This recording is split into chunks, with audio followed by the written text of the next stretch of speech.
Le garde Magus est un des adversaires que vous allez pouvoir rencontrer donc dans l'extension La Lune de la Terreur, donc pour le jeu HeroQuest.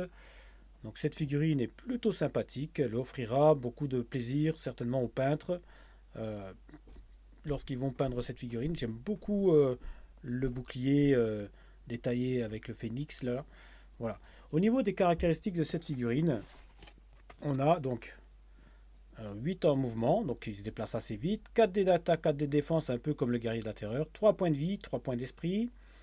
Alors, on vous dit dans le livre des quêtes, à la page 37, concernant les gardes Magus, on nous dit ces guerriers étaient autrefois des soldats d'élite d'Eletorn. Ils servent maintenant les forces de la terreur qui leur accordent des capacités magiques et guerrières encore plus redoutables. Alors, oui, effectivement, le garde Magus a des capacités magiques. On vous dit en dessous, chaque garde Magus peut lancer chacun des sorts de la terreur suivante, boule de feu et tornade. Alors boule de feu et tornade, donc les sorts de la terreur sont ici, sont identiques aux sorts que vous avez pour les héros, donc dans les sorts de feu, donc boule de feu, c'est pareil. Et tornade, c'est exactement le même que pour tornade, donc le sort d'air qu'on a ici pour les héros. Je vais vous les rappeler. Donc boule de feu, on nous dit ce sort peut cibler n'importe quel héros et l'enveloppe dans une boule de feu, lui infligeant 2 points de vie de dégâts. Le héros lance ensuite 2 dés rouges. Pour chaque 5 ou 6 obtenus, les dégâts sont réduits d'un point.